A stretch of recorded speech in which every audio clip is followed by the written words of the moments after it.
The bustling bistro of Kotor was enveloped in a magical atmosphere that only Christmas could bring. The crisp, fresh air of the island mingled with the delightful aromas of local cuisine, while twinkling Christmas lights adorned every corner, reflecting the festive spirit that filled the place. The cobblestone streets of the old town were blanketed by a soft layer of snow, and Christmas trees adorned with golden and silver ornaments stood proudly on every corner. A sense of joy and hope floated in the air as residents and tourists strolled along the sidewalks, wrapped in coats and scarves, savoring the wintry charm of Kotor. At a table by the bistro's window, Iris and Lola, two real estate agents passionate about their work, were engaged in an animated conversation. The windows reflected the warm glow of candles on the tables, while outside the wind blew gently, carrying the fresh maritime air of the island. "Do you know who managed to sell the villa to the Dracos?" Iris asked, her eyes sparkling with enthusiasm. The coffee on their table, topped with a hint of cinnamon, emitted a soft aroma that completed the cozy ambiance.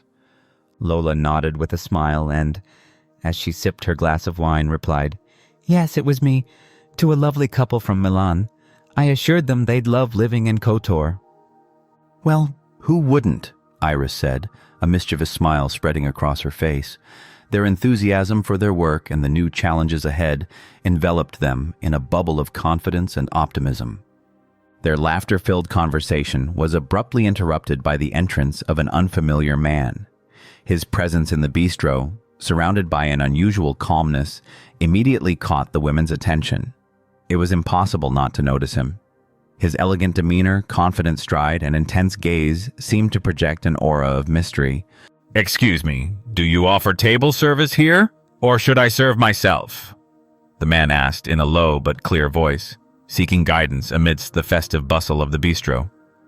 Iris and Lola exchanged a quick glance, intrigued by the presence of this man who seemed out of place, yet profoundly captivating. Both appeared as if transported from another world, contrasting with the warmth of the Christmas setting around them. Iris, with a natural smile, responded, "The service is at the table." She kindly pointed to an empty table near them, inviting him to sit. "You can take that seat if you'd like." The man nodded with an enigmatic smile, thanking her as he sat down and ordered a glass of local wine. Iris couldn't help but observe him as he settled at the adjacent table. Her eyes reflected a mixture of curiosity and attraction as she tried to focus on her conversation with Lola, who passionately spoke about their new projects on the island. Despite the laughter and the aromas of holiday food filling the air, Iris couldn't shake the feeling that something had shifted within her. There was something about this man that fascinated her, something mysterious that made her want to know more. Meanwhile, the man, seemingly unaware of the curious glances directed at him, began enjoying his wine. His presence was imposing yet serene, as if he were accustomed to being the center of attention without seeking it. A while later, Iris and Lola resumed their conversation, but the atmosphere had changed. The arrival of this stranger, Edward Cruz, had altered something in Iris's heart, something she didn't fully understand. Hours later, as Iris bid farewell to Lola and headed toward the real estate agency where she worked, she couldn't stop thinking about the man she'd met at the bistro. Upon reaching her office, she was startled to see someone waiting for her. Her heart raced as she realized it was the same enigmatic man she had encountered earlier that afternoon. Edward Cruz was waiting for her in her office with a soft yet intriguing smile. Upon seeing her enter, he stood politely as if he had been expecting her for some time.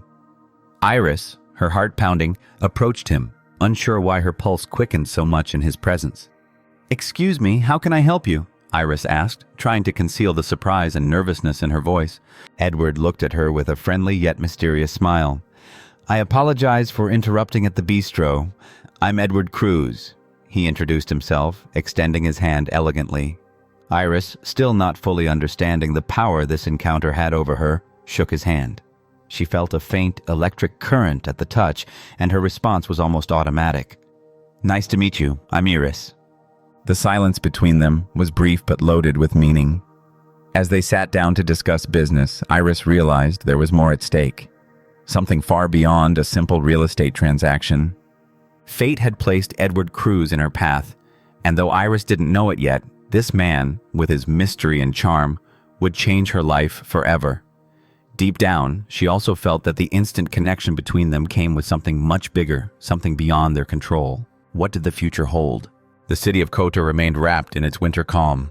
Christmas lights illuminated the narrow streets, reflecting off the stone walls of ancient buildings, while snow blanketed the ground, adding a magical touch to the landscape. Despite the bustle in the squares, Iris felt there was something special about this moment, something that made her feel alive. That afternoon, after a morning of work at the real estate agency, Iris met Edward again. He had been waiting in the small cafe she had recommended. When she entered, she saw his silhouette through the fogged glass, sitting at a table near the window, gazing thoughtfully at the harbor. The scene was like something out of a dream. The cool air from the sea, the sound of waves crashing against the rocks, and the warm candlelight on the table. Everything seemed perfectly aligned for an ideal moment. "Ready for more exploring?" Iris asked with a radiant smile as she approached him. Edward looked up, and upon seeing her, his face lit up for a fleeting moment, as if his eyes had finally found something real to rest upon. "Always ready," he replied, his voice soft and kind. Together they ventured out to explore the island, enjoying Kotor's winter beauty. The snow-capped mountains, the cobblestone streets, the houses with snow-covered roofs, everything was perfect. Despite the festive atmosphere, Edward felt a weight on his shoulders, a sense that he couldn't shake the shadows following him with every step. Iris led him enthusiastically, showing him the most beautiful corners of the city. They visited the squares, the small Christmas markets, and eventually headed to her favorite restaurant, a cozy spot overlooking the harbor. Throughout the day, they shared stories about their lives, their loves, and their worries. Iris spoke passionately about her work, about how she dedicated herself to finding perfect homes for the people who came to Kotor, and about the importance of preserving the island's charm, something Edward deeply understood. "Kotor has something unique, doesn't it?" Iris said as they walked along a narrow street illuminated by golden lights. "It's as if every stone, every corner, has a story to tell." Edward looked at her, smiling faintly. For a moment, he forgot about the crown awaiting him, the responsibilities weighing on his shoulders. He was completely immersed in the moment, in the connection he felt with Iris. There was something about her that made him feel free, as if the whole world had suddenly paused. The way her eyes sparkled as she spoke of her city, how each word seemed like an invitation to keep exploring what surrounded them, was something he had never experienced before. But as they walked, Edward also felt the pressure of his own heart. Despite what he was feeling, he knew this could only be a fleeting moment. He couldn't let himself be carried away by his emotions, by the attraction he felt for Iris, because something much larger awaited him. The weight of his royal heritage, the expectations of his family, and what his future was supposed to be, didn't disappear simply because of one pleasant afternoon with a fascinating woman. "What I love most about Kotor is how close you can feel to the sea, so connected to nature and the people," Iris commented as they strolled along the promenade. Edward remained silent, looking at the water. The sea seemed to offer him comfort, but it also confronted him with the reality that his life wasn't so simple. He couldn't just leave everything behind. He couldn't ignore what his future meant, what his father expected of him. At the restaurant, Iris ordered a local wine and a plate of fresh fish, a traditional island dish. Edward, though he had been there before, felt everything was different today. The food, the wine, the warm atmosphere of the restaurant, everything felt more real, more intimate. "Have you ever thought about staying here, living here, far from everything?" Iris asked as their plates were served. "It's a perfect place for someone looking to escape the routine." Edward looked at her, his heart pounding. Escape? He had done everything he could to escape, but now that he was here with Iris, he realized what truly meant escaping his life. "Sometimes I think living here would be the simplest thing," he replied with a faint smile, "but I don't know if it would be so simple for me." Iris looked at him curiously, but didn't press further. She sensed there was more behind his words, something he didn't want to share. Nightfall gently descended over Kotor, and the atmosphere became filled with a warm glow under the Christmas lights. As they finished dinner, Edward felt a tightness in his chest, as if everything he had been avoiding suddenly weighed heavily upon him. He felt so much love for the island, for Iris, but he knew his destiny had been set from the moment he was born. Duty, the crown, responsibility, all of it remained his true future, and he feared what would happen if he ignored it. The bustling bistro of Kotor was enveloped in a magical atmosphere that only Christmas could bring. The crisp, fresh air of the island mingled with the delightful aromas of local cuisine, while twinkling Christmas lights adorned every corner, reflecting the festive spirit that filled the place. The cobblestone streets of the old town were blanketed by a soft layer of snow, and Christmas trees adorned with golden and silver ornaments stood proudly on every corner. A sense of joy and hope floated in the air as residents and tourists strolled along the sidewalks, wrapped in coats and scarves, savoring the wintry charm of Kotor. At a table by the bistro's window, Iris and Lola, two real estate agents passionate about their work, were engaged in an animated conversation. The windows reflected the warm glow of candles on the tables, while outside, the wind blew gently, carrying the fresh maritime air of the island. The sun began to set slowly over Kotor, painting the sky with golden and pink hues. It was a tranquil afternoon, perfect for wandering the narrow cobblestone streets lining the coast.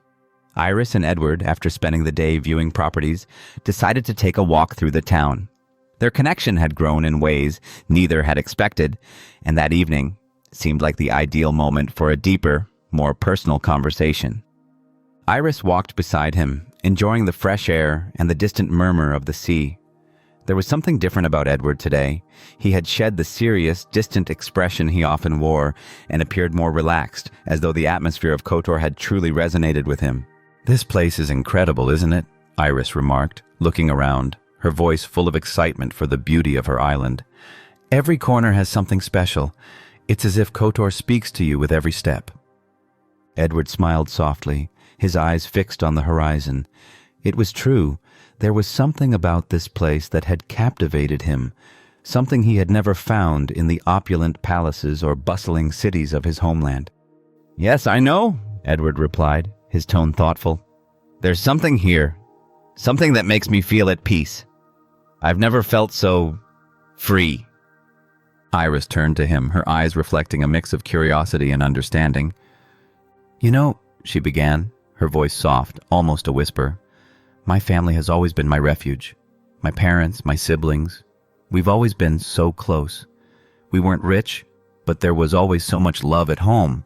That kind of love that makes you feel safe, gives you strength to face the world, knowing you have a place to return to."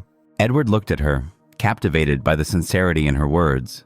For years he had lived surrounded by luxury, yet he had always felt something was missing. Now, hearing the warmth in Iris's voice, he realized for the first time that a simple life full of love and affection was something he truly longed for. "That must be wonderful," Edward said, his voice soft, as though he were finally sharing something he had kept hidden for so long. "That warmth. I've always wanted something like that." Iris looked at him in surprise, unable to stop a gentle smile from forming on her lips. "Really?" she asked, intrigued. "You've never felt that in your family?" Edward sighed, looking ahead as if organizing his thoughts. "My family has never been like yours," he said slowly. "There was always protocol, obligation, what they expected of me, what the kingdom expected of me. There was never room for anything else." Iris listened in silence, feeling a pang of sadness as she imagined what Edward must have endured. She had grown up surrounded by love and freedom, in a home where her parents always encouraged her to be herself, regardless of her status or what others thought. Yet, seeing Edward's serious expression, she realized his life had been very different. "I think we all need that place, that refuge where we are free to be who we really are," Iris said softly, unable to help but think about how Edward had never had that chance. Edward looked at her then, his eyes filled with a rare tenderness. For a moment, he allowed himself to open up completely to her, setting aside the responsibilities of royalty and the expectations of his family. Maybe that's what I want most now," he said, his voice trembling but sincere. "A place where I can just be myself, without having to worry about what destiny has planned for me." Iris looked at him, gently touching his arm. "And why not?" she asked, feeling that the moment was perfect to ask a question that had been on her mind for a while. "Why not stay here? You don't have to go back to that world. Here, You could be yourself. Edward looked at her, his eyes shining with a mix of fear and longing. The dilemma inside him was deeper than she realized. On one hand, he wanted to stay with Iris, to enjoy a simpler, more authentic life. But on the other, his duty as heir to the throne called to him, and though he hated it, he could not ignore it. It's not that simple, Iris, he said sadly. I have a life I didn't choose. And sometimes I don't even know if I'm free to make my own decisions. Iris couldn't help but feel a mix of compassion and frustration. She understood his struggle, but also saw how much Edward suffered from being trapped between his desires and his family's expectations. It doesn't have to be so complicated, she replied with a smile, trying to lighten the tone. Here, you have the freedom to choose, Edward. Here, you can find what truly makes you happy. For a moment, they walked in silence along the shore. The waves broke softly against the rocks, and the setting sun painted the sky a warm red. It was then that Edward, feeling Iris's closeness, let out a soft laugh. You know, Iris, I never thought coming to Kotor would change so much for me, he said, looking at the horizon. I never imagined that meeting someone like you could make me question so much. Iris smiled, feeling their hearts connect more deeply, but also knowing that what they felt was just the beginning of something much more complex. That evening, after a day full of discoveries and heartfelt conversations, they found themselves in a small bar on the island, a cozy place with soft lights and tranquil music. They sat together, sharing a glass of wine in the intimate, warm atmosphere, though it was also charged with a tension neither could deny. Their connection grew with each word, each gesture, bringing them closer. But at the end of the night, when Edward returned to his lodging, he found Fidel waiting for him at the entrance, as always, with his serious and professional expression. "What are you doing here, Fidel?" Edward asked, clearly surprised. Fidel looked at him intently, his face unwavering. I'm here to remind you that you can't escape forever. Your family needs you, Edward. The kingdom needs you. Edward, his heart filled with confusion, looked at his loyal servant. I don't want to go back, Fidel. Not now. Not after everything I've discovered here. Fidel sighed, his expression showing concern. I know, but the responsibility of your lineage calls you, and your family is searching for you. It's only a matter of time before someone finds out where you are. Edward gazed toward the sea, feeling the weight of his destiny falling on him once more. He knew he couldn't run from his responsibilities, but for the first time in his life, he felt that something more important was at stake, his own happiness. Fidel, I want you to keep my location a secret. I don't want anyone to know where I am, Edward said with determination. Fidel nodded slowly, though doubt shadowed his eyes. I will, Edward, but I don't know how long I can keep this secret. Edward, though grateful, couldn't help but feel a growing unease in his heart. The decisions he would make in the coming days would change his life forever. And as the wind blew softly over the island, Edward realized that, for the first time, he had the chance to take control of his destiny. But the price of that freedom might be higher than he was willing to pay. The wind blew fiercely along the coast of Kotor, as if the sea itself was restless at the prospect of what was to come. Edward stood by his window, gazing at the horizon while the city of Kotor shimmered in the distance, a peaceful haven that felt remote and disconnected from his reality. In his chest, the weight of his destiny grew more unbearable with each passing day. The temptation to stay with Iris and live the life he truly desired became increasingly alluring, yet the shadow of his family and the kingdom continued to haunt him. During these days on the island, he had found moments of peace, instances when he finally felt free, far removed from the royal obligations that had weighed on him since childhood. However, he knew that reality would soon catch up to him. Suddenly, he heard a knock at his door. It was Fidel, who entered with a firm stride but an expression of concern. Sir, there's something you need to know, Fidel said gravely. Edward looked up, his face tired but expectant. What is it, Fidel? He asked, though he knew nothing good could come from that tone. Your brother, Prince Damian, has begun making moves, Fidel said cautiously. He's been spreading rumors at court, claiming that you're a weak leader and unfit to rule.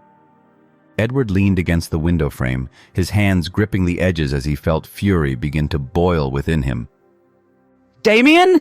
Edward said, his voice tense. How could he do this? He's seeking support among the courtiers, and some nobles are loyal to him, Fidel continued. He's using his youth, ambition, and popularity to undermine your position. He's presenting himself as the ideal prince for the throne. Indignation coursed through Edward. He knew Damian had always pursued his own interest, his own ambition, but he had never imagined his brother would go this far.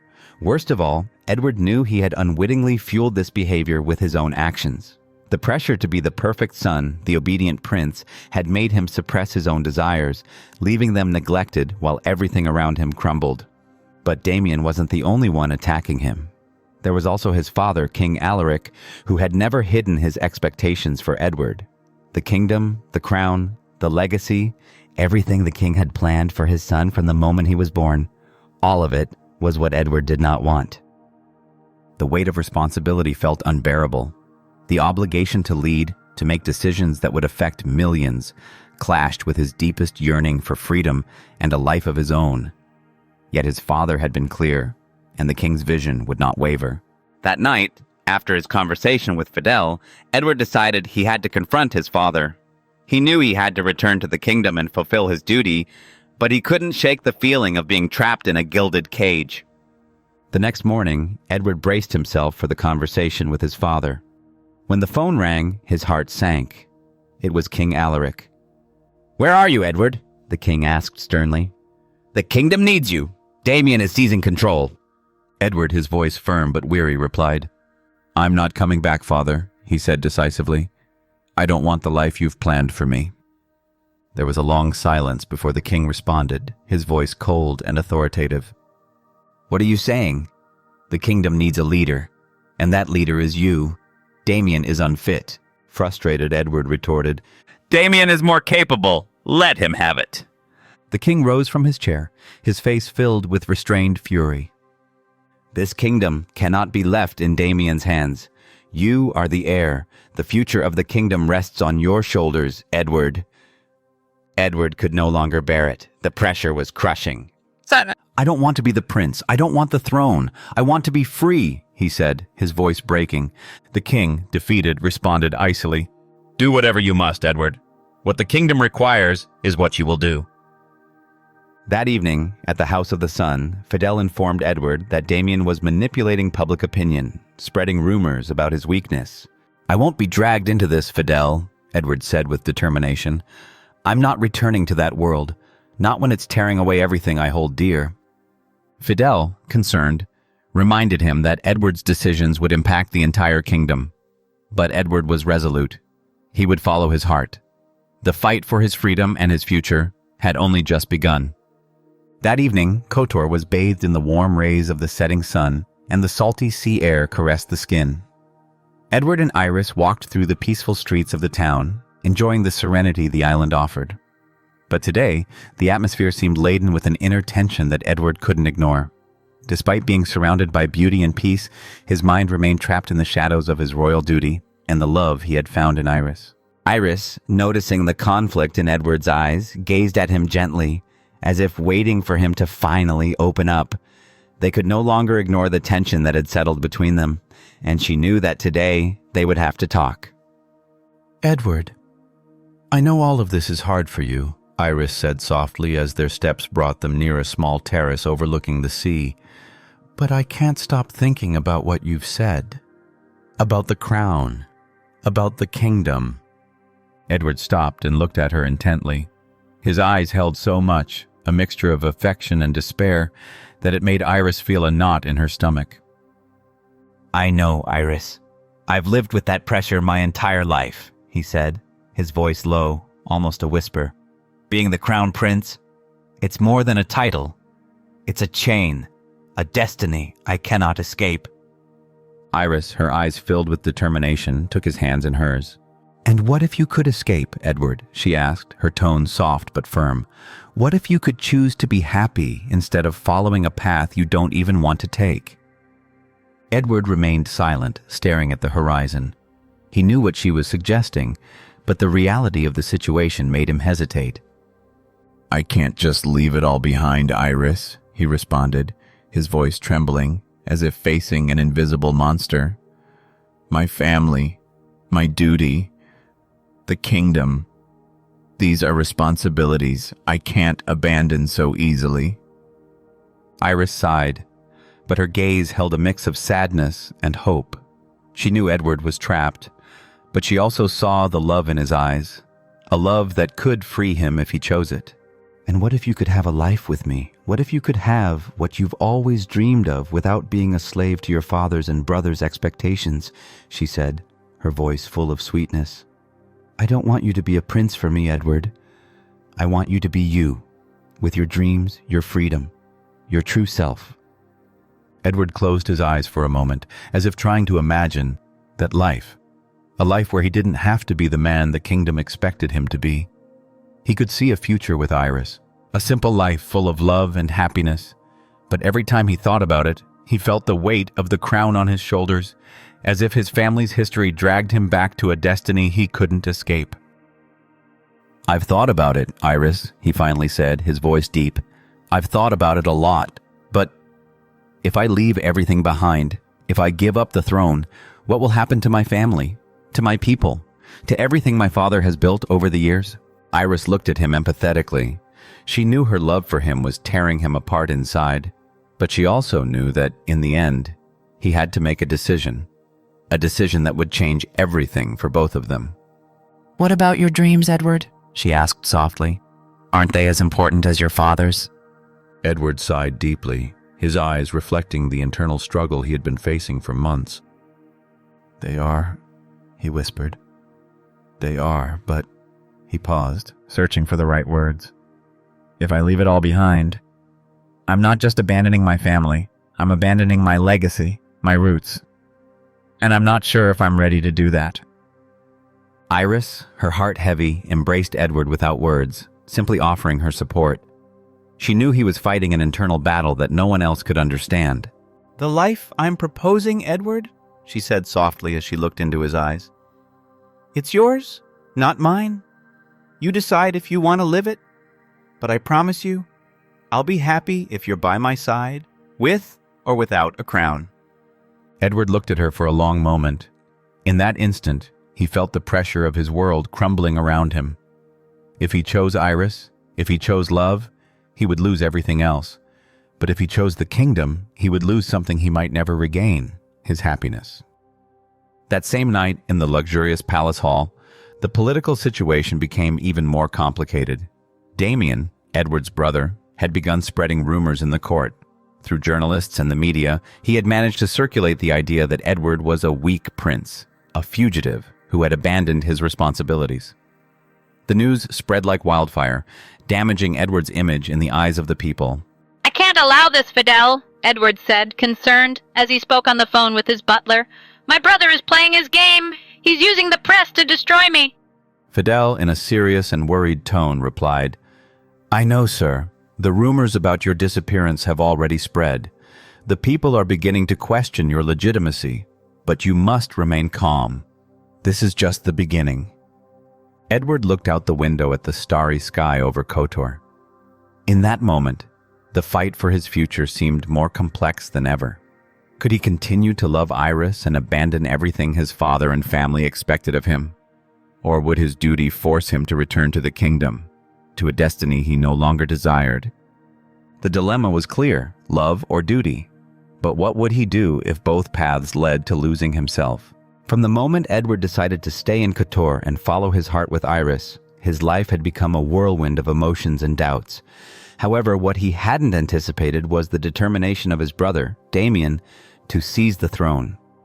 Each passing day increased the pressure on Edward, not just from royal expectations, but also from his brother's constant manipulation.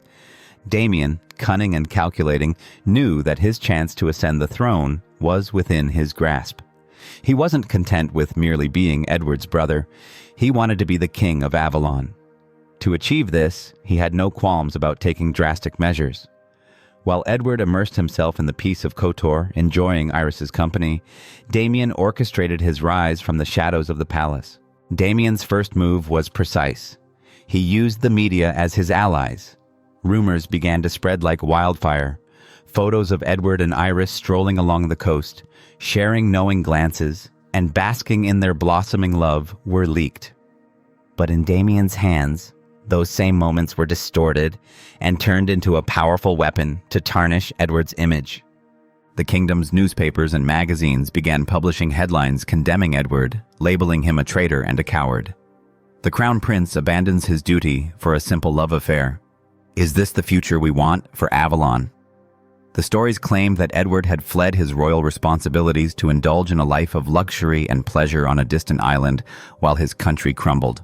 Edward, the fugitive prince, a weak leader who betrays his nation for a woman. These were the headlines plastered on every corner of the kingdom. Damian's words infiltrated every conversation, and the people who had once admired Edward started questioning his ability to rule. What Damian hadn't foreseen was the reaction of Atlantis. The neighboring nation, which had once regarded Edward as a potential strong leader, began withdrawing its support. Rumors of his erratic behavior and apparent lack of commitment to the kingdom damaged diplomatic relations. Atlantis' ambassadors stopped visiting Avalon, and promising discussions collapsed under the weight of media pressure.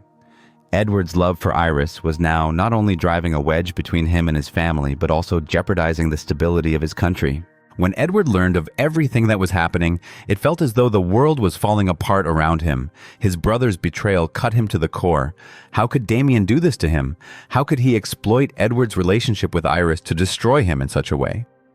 But the worst part was seeing how public opinion, once so supportive, had turned against him.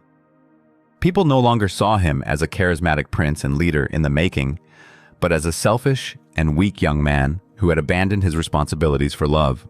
That afternoon, as Edward walked through the streets of Kotor, the whispers of the townspeople surrounded him. Every glance and every murmur pierced him like daggers. Is that Prince Edward? The one who abandoned his kingdom for a woman? He's not fit to be king. How could he lead a country if he can't even control his own life? Those voices haunted him relentlessly like shadows that refused to leave. Inside, his internal struggle was fiercer than ever. The weight of the crown burned his shoulders, but his love for Iris kept him steadfast in his decision to follow his own path. Yet the kingdom, his family, and now even his own brother were pushing him toward a destiny he didn't want. That night, Edward met Iris at the bar they often frequented. The soft lights and quiet music couldn't calm the storm raging in his mind. Seeing him so troubled, Iris asked what was wrong, but Edward could only stare at the glass of wine before him, unable to speak. Iris, what if I'm not what Avalon needs? What if I can never be the man everyone expects me to be? Edward said, his voice breaking, his eyes filled with pain and frustration. Iris, ever understanding, took his hand gently and smiled at him. What matters, Edward, is what you want. Not what the kingdom expects, nor what your family thinks. You're the only one who can decide which path to take. But as Edward looked at Iris, one thought lingered in his mind. Damian had taken his life and emotions and turned them into a battlefield. He wasn't just trying to steal Edward's right to the throne. He was trying to strip him of the one thing that gave him strength in this world, his love for Iris. Was that the fate awaiting him? A destiny marked by his own blood's betrayal and the sacrifice of his happiness for a kingdom he didn't desire. The morning in Kotor dawned fresh and clear. The sun began to rise slowly, illuminating the crystal-clear waters of the harbor and the gentle waves that lapped softly against the shore. Iris and Edward strolled through the narrow cobblestone streets of the town, enjoying the fresh air and the calm that only Kotor could offer. Every step they took together seemed to bring them closer, yet Edward couldn't deny the lingering weight of his destiny that loomed over him. Iris, with a soft smile on her lips, glanced at Edward as they walked. She knew the pressure he carried was far greater than she could fully understand, but even so, her presence brought him peace. Somehow, being by her side made him feel there was still hope, that there might still be a future beyond the throne and the chains of royalty. "You know, Edward," Iris said, breaking the silence that had formed between them. "My mother always told me that a true home isn't about walls, but the people who surround you. It's about family, about the connections you build with others." Edward looked at her, intrigued, as if he had never paused to consider such words before. "How so?" he asked, eager to learn more about Iris's perspective on life. Iris smiled tenderly, sensing that this was the right moment to share something deeper, something that had always been a part of her life, but that she had never revealed to anyone. "My mother was an incredible woman, Edward. She owned a small farm, a little estate she cultivated with love and dedication. My father met her during a trip here in Kotor. He was a young traveler, a dreamer like you. They met by chance, but from the very first moment, it was as if they were destined to be together. My mother always said that when they first looked into each other's eyes, something told them both there was no turning back. They decided to build a life together, to create a home. And from that moment on, their love was what sustained us, even during the hardest times. Iris paused, remembering fondly what her parents had built together. Edward watched her in silence, listening intently, a mixture of awe and admiration in his gaze. My parents never had riches, Iris continued, but they always felt wealthy in each other. Life wasn't easy, but for them, there was always room for love and warmth. They taught me that, in the end, home is where you feel loved and accepted, not where you have the most money or power. Edward felt a surge of emotion as he listened to Iris's story. He had never heard something so honest and profound, something that resonated directly with his heart. For a moment, he allowed himself to dream of a different future, a simple and happy life, far from the pressures of royalty, where he could build something of his own, a home like the one Iris had known.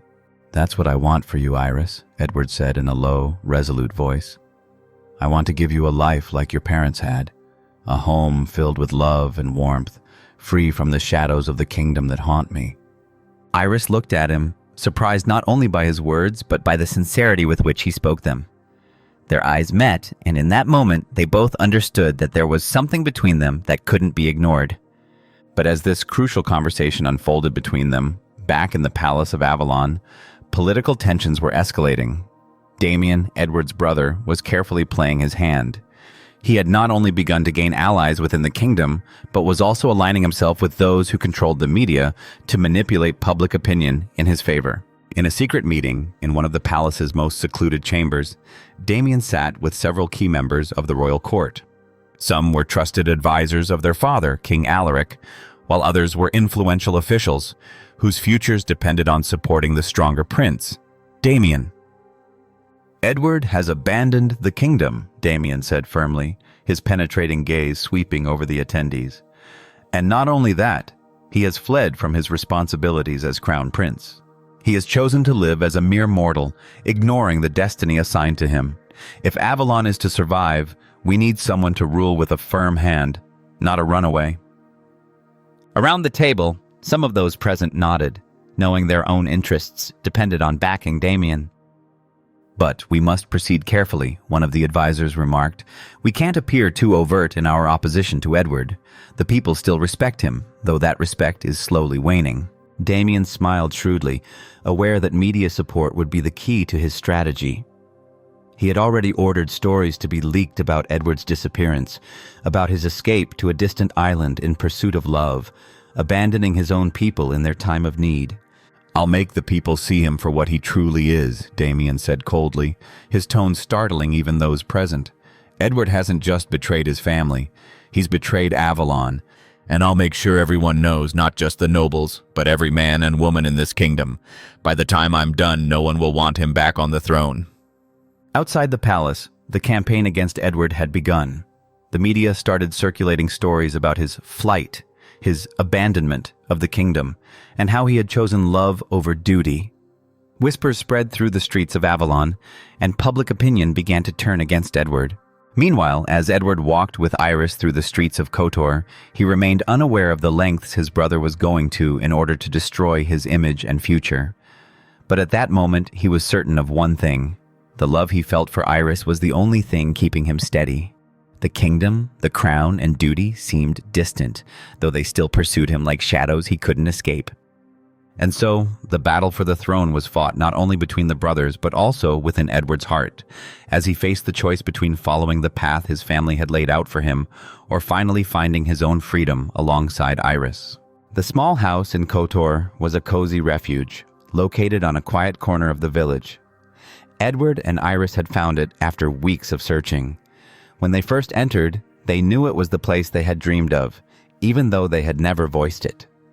The house had an immaculate white facade with wooden windows painted blue, and in the garden, deep-rooted pomegranate trees decorated the space, giving it a sense of eternal home. It was the kind of place where one could lose themselves in the years without thinking about anything else, where love could blossom without the shadows of the past lurking. Inside, the scent of wood and fresh flowers filled the air. There was a spacious living room with simple yet comfortable furniture, with Mediterranean touches in every corner. Hand-woven rugs, ceramics painted with warm tones, and light curtains that danced with the breeze. The open kitchen, always inviting, connected to the dining room with a wooden table where, at times, they would share not only meals, but also their dreams. Edward and Iris sat together on the sofa, looking around, letting the peace of the place envelop them. "I never thought something so simple could feel so perfect," said Iris, resting her head on Edward's shoulder. Edward smiled softly, holding her. He wasn't used to this kind of calm, so different from the bustle of the palace, from the constant pressure that had always surrounded him. But now, here with Iris, he felt more at home than ever. "It's everything I ever wanted, Iris. A place where we can create something together. Without pressures, without expectations, just us and what we decide to build." Iris lifted her gaze to meet his eyes, and in that moment, both of them knew what they truly wanted. A future together.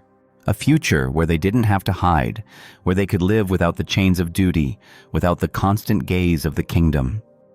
"A future filled with children running in this garden," Iris said with a smile that reflected both love and hope. "And the walls filled with laughter, not obligations." Edward was moved by her words. Closing his eyes and imagining that future where he and Iris would raise their children in the peace of their home was a thought that filled him with a happiness he had never known. It was a simple life, yes, but a life full of love, and it was all he desired. "That sounds perfect," Edward replied, taking her hand firmly. "We'll make it real, Iris. We'll live here, build our family, our home, and I'll be by your side every step of the way." For a moment, everything seemed possible. Edward was ready to leave his past behind, to renounce the throne and follow his heart. But, as always, the shadows of his past life were still lurking. At Avalon's palace, tensions were rising. King Alaric, increasingly worried about Damian's growing influence, realized that the members of the royal court were starting to lean in favor of his younger son.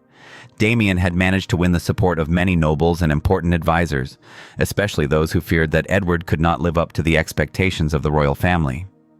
The constant media campaign he had launched about Edward's disappearance, combined with his image as a prince who had fled for love, had deeply resonated with public opinion.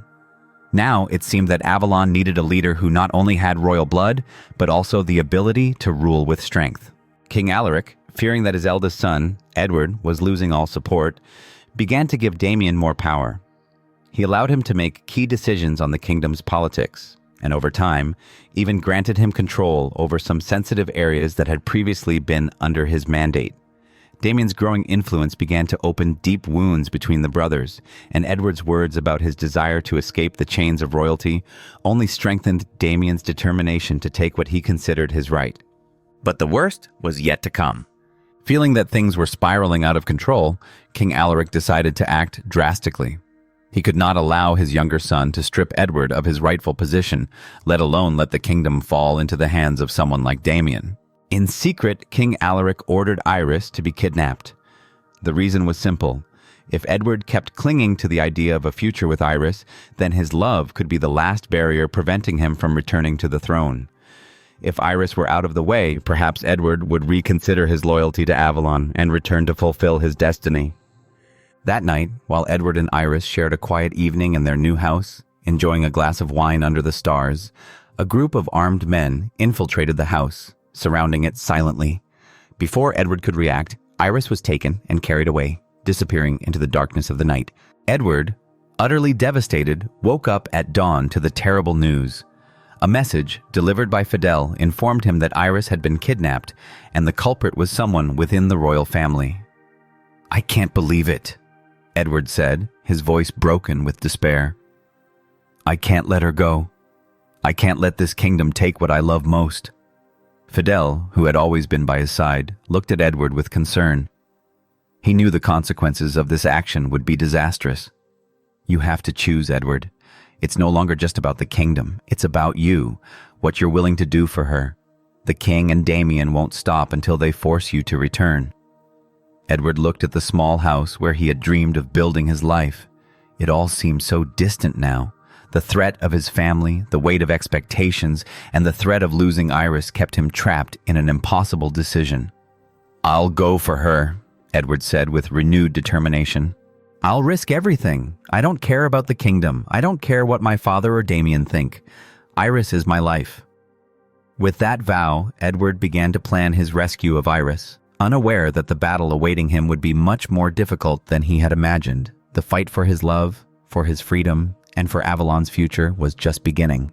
Edward's journey to Avalon was not only physical, but also an emotional one, forcing him to confront the shadows of his past. He had fled from the royal family to pursue his own path, but the threat of losing Iris forced him to return to the very place he had tried to escape. The island that had once welcomed him with open arms now appeared as a battlefield where more than mere political conflicts would be fought. The disappearance of Iris had shaken him to his core, and for the first time in his life, he realized that to save what he loved most, he needed power. He needed to take control of his destiny. As he approached the palace, the feeling of discomfort grew. The large iron doors marking the entrance to the kingdom seemed heavier than ever, as though the weight of the royal family, the crown, and the decisions made in the name of the kingdom rested upon his shoulders. "There's no turning back now," he thought, observing the familiar landscape that seemed so distant, as though it was another man looking at it from there. But he was not another man. Edward knew he could no longer run. If he wanted to save Iris, he needed to be strong, and for that, he had to face the one person he feared most, his brother, Damian. Entering the great hall, the coldness of the palace surrounded him, a tense silence hanging in the air. The figure of his father, King Alaric, sat on the throne, his stern gaze fixed on the horizon. He did not turn when he heard Edward's entrance, but it wasn't necessary. The prince knew his presence had been anticipated. "Where is Iris?" was the first thing Edward asked, without hesitation. His voice was firm despite the knot of desperation in his stomach. King Alaric remained silent for a moment before replying. "I don't know," he said finally, his tone serious and laden with something Edward couldn't quite identify, perhaps resignation, perhaps guilt. "She is where she should be." "No!" Edward exploded, rage and helplessness filling his chest. "She is with me, not with them! Why can't I decide my own life?"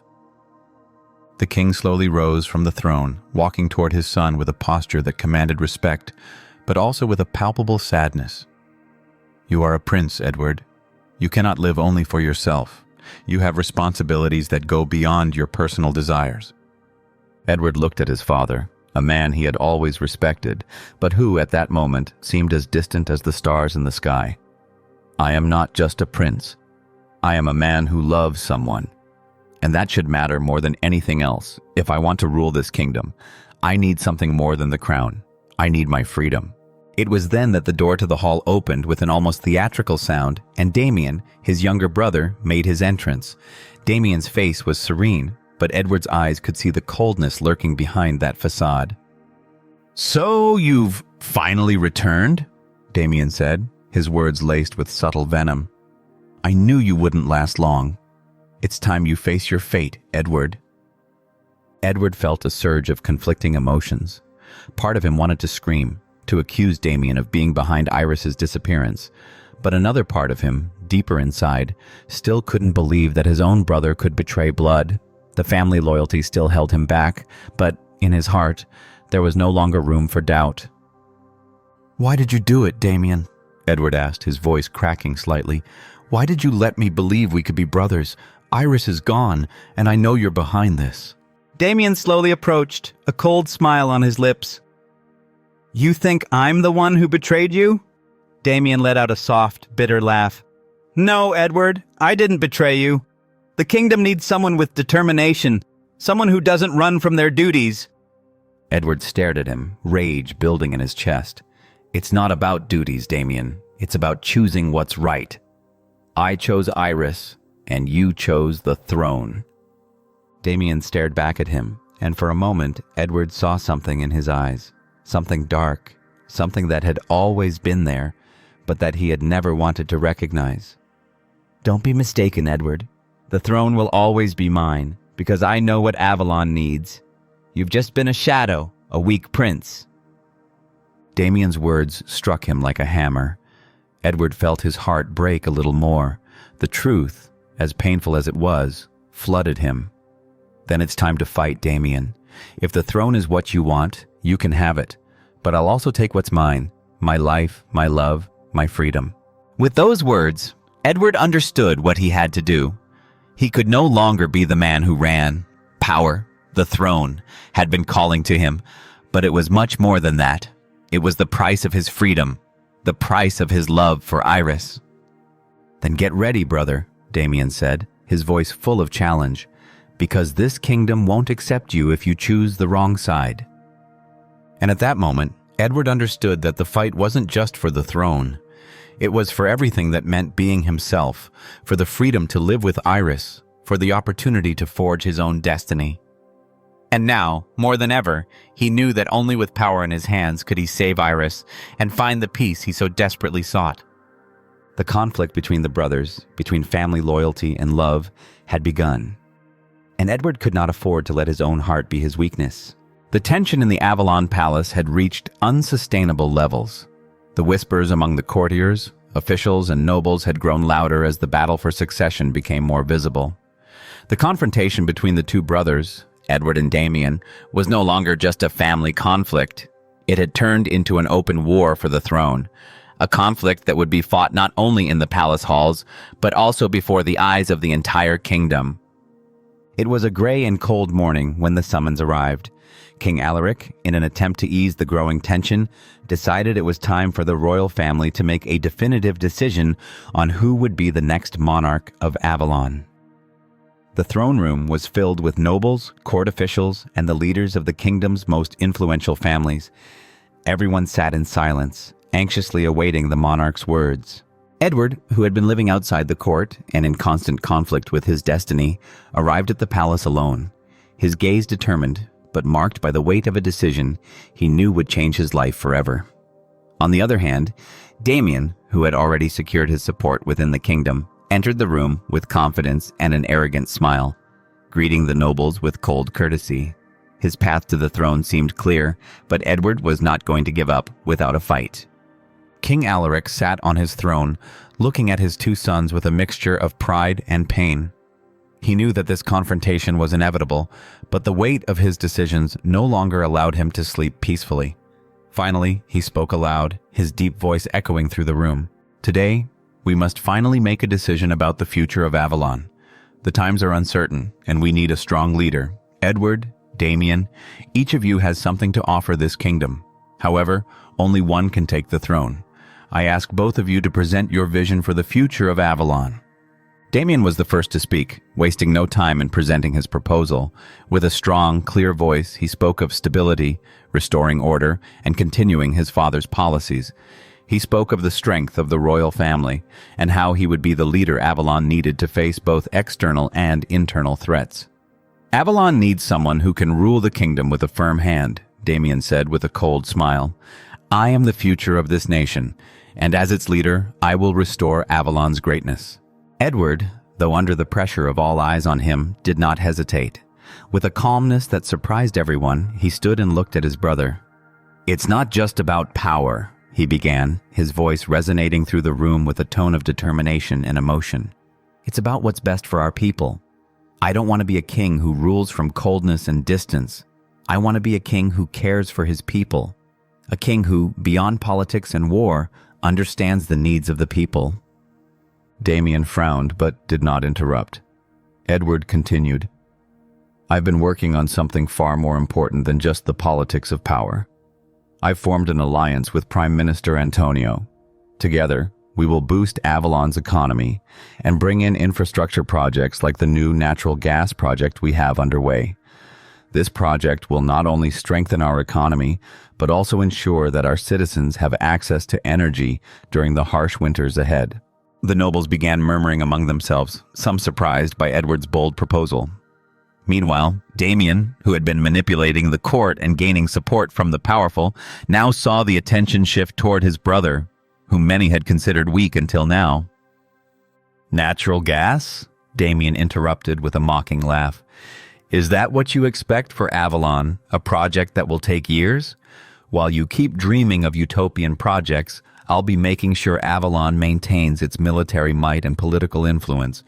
We can't rely on empty promises. It's not just about military power, Damian, Edward replied firmly. It's about caring for our people. What you see as empty is what really matters for the future of this kingdom. Our citizens need real solutions now, not just promises. The room was filled with murmurs. Some nobles seemed inclined to support Edward, while others, under Damian's influence, remained firmly in support of his brother's more conservative vision. The political confrontation had begun, but the challenge was far from over. The morning dawned cold, but the air in the throne room was thick with palpable tension. King Alaric, seated in his imposing ivory chair, watched his sons closely. The weight of the crown seemed to have multiplied in recent days, but his eyes, once cold and disillusioned towards Edward, now reflected a mixture of respect and contemplation. Edward and Damian, standing before him, could not ignore the silence that enveloped the room. The king, with his iron will, was not easily impressed, but something had changed in him. Over the past few weeks, he had been closely observing his sons, the paths each of them was taking for Avalon. The strength of a kingdom does not only lie in politics or in the wars it has won, my sons. King Alaric broke the silence, his deep voice filling the room with authority. Avalon needs both its leaders and the support of its people. We cannot be a nation ruled solely by the sword. We need a clear vision for the future, and that vision comes from understanding what is most important, the people's interests and the internal politics that sustain power. Edward, with his determined gaze, stood firm before his father, while Damian, somewhat uneasy, pondered his father's words. There was so much at stake for both of them, but in the end, the figure of the king held the greatest weight. Avalon, though a monarchy, is also one of the few nations with a mixed political structure. A system that has worked for centuries, the king continued, his tone softening slightly as he looked at Edward. Both of you have a plan. But there is something more needed, something more that the kingdom needs from its monarchs. Courage, and even more, that mutual trust we've always had. I have decided that both of you will move forward with your respective plans for the country. Edward's gaze hardened, but not out of anger, rather out of understanding. What his father was saying was clear. This was the opportunity he had been waiting for, a chance to prove his worth without having to rely on marital alliances.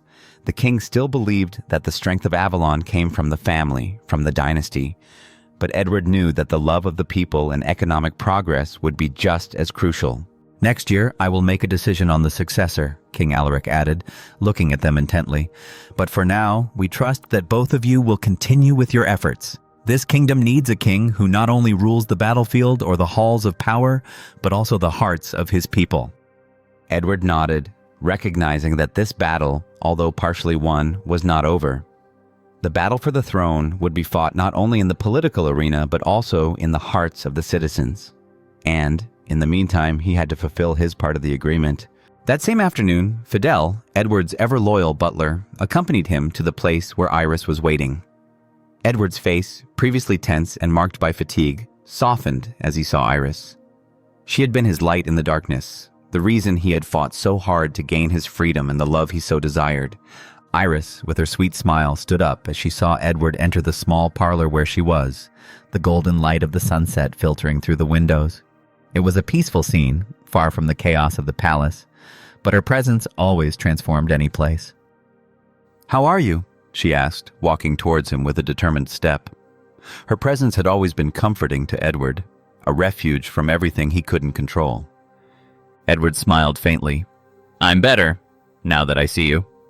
Fidel, watching the interaction silently, nodded with a slight smile, and then left the couple alone. Edward approached Iris, gently taking her hand. "I have news," Edward began, his voice filled with a mixture of tension and hope. "The king has accepted our proposals.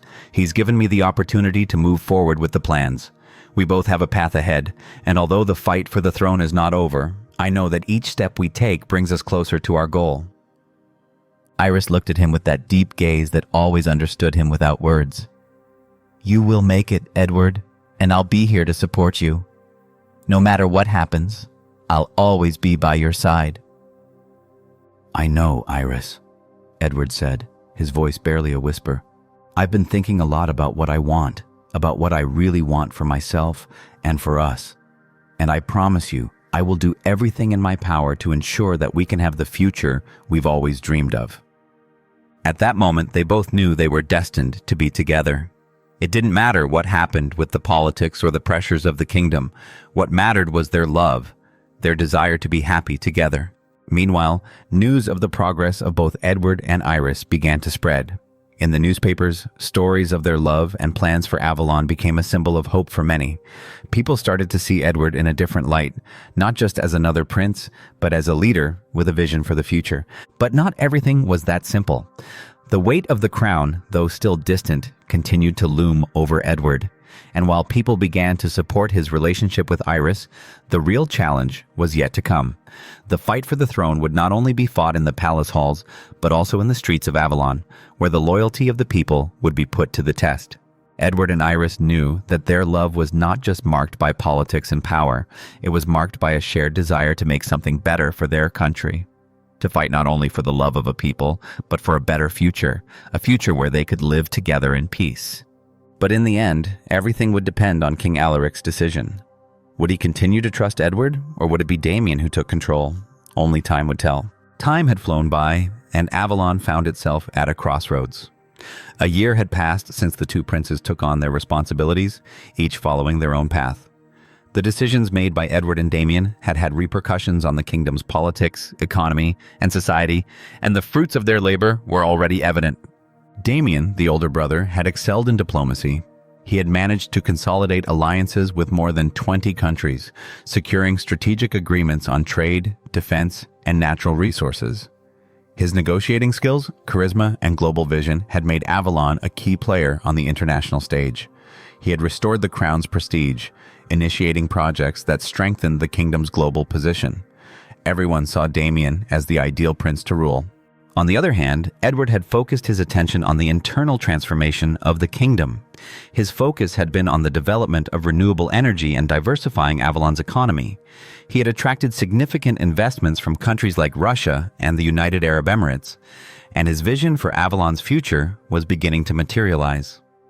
With infrastructure, urbanization, and sustainability projects, Edward had laid the groundwork for a greener, more prosperous future. However, despite his impressive achievements, he knew he could not compete with the speed at which Damian had earned the trust of the people and international allies. The throne room was filled with murmurs when Edward entered, his heart pounding. His father, King Alaric, sat on his throne, looking at his sons with a grave expression. Around him, the nobles waited anxiously for the final decision. The atmosphere was thick with tension, and everything seemed to indicate that the choice of the new king would be a battle of epic proportions. Edward, aware of the expectations resting on him, approached his father. The room fell silent instantly. "Father," said Edward, his voice resonating throughout the room as his eyes searched for his father's gaze. "I've thought a lot about this, about what Avalon needs, about what this kingdom demands. I know my brother has done much more than I have, and while my achievements are important, I can't deny that his success in diplomacy has given us a privileged position on the world stage." King Alaric looked at him intently, without saying a word. Edward's gaze hardened as his thoughts took shape. "Damian has restored Avalon's prestige. He has forged relationships that secure our future. He is a prince who knows how to handle the strings of power. I have worked hard, but my efforts have not had the same impact. And the truth is, no matter how much I want to be king, I cannot compete with what my brother has accomplished." Edward continued, his tone filled with determination and regret. The king, with a calculating look, crossed his hands over the back of his throne, watching Edward in silence. The murmurs in the room grew louder, but Edward no longer heard them. He was resolved. "What Avalon needs now is not just a leader, but a man who understands how to manage the forces of the modern world," said Edward, taking a deep breath as if finally relieved to express everything on his mind. "Damian is that man. He is more capable than I am in many ways. I know it. And that's why I believe he should be the one to continue what I cannot." An absolute silence filled the room. King Alaric rose from his throne, his gaze fixed on his son. His voice was low but filled with undeniable authority. "Edward, are you really willing to yield?" asked the king, his tone as deep as the rumble of distant thunder. "Do you know what this means? Do you know that with your renunciation, everything you've done will vanish into thin air? The kingdom needs a king, and you are the heir, not him." Edward took a deep breath, facing his father's penetrating gaze. "I know, Father. I know it better than anyone." Edward lifted his head, his eyes locking with his father's. "But the kingdom does not need a man who stays because it's his birthright. It needs a man who is willing to rule for what he believes. Damian is ready. He is the future." The king said nothing. His face was a mask of contained emotions, but in his eyes there was a flicker of what seemed like silent pride, perhaps a tacit recognition of his son's decision, but also an understanding of the difficult choice Edward had made. "And you, Edward, what do you want for your life?" asked the king softly, as if for a moment he had forgotten his role as monarch and become a concerned father. Edward looked around the room, lifting his gaze to the present nobles. He felt the weight of their expectations, the pressure of an entire nation on his shoulders. But he knew his decision was already made. "I have decided to follow my heart, Father." Edward turned toward the exit, ready to face his future. "I will leave this kingdom and live my life in peace. I cannot be what you expect me to be if I am not myself. I cannot be the king Avalon needs if I am not happy." After much reflection, King Alaric proclaimed Damian as the new heir of Avalon. The room filled with applause, and the kingdom looked toward the future with hope under Damian's leadership, who had already proven to be a capable leader.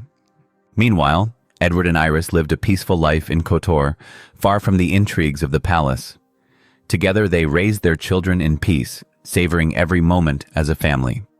For Edward, there was nothing more valuable than watching his children grow and sharing his love with Iris. Though Avalon grew stronger under Damian's leadership, Edward no longer needed the crown. His happiness was now in his home, in his family, in the freedom to live as he had always dreamed. Love and family peace were his true kingdom. Dear friend, every challenge shows us our strength to find the light in the darkness. Your support is vital in helping the homeless fur babies. Together, we can make a big difference.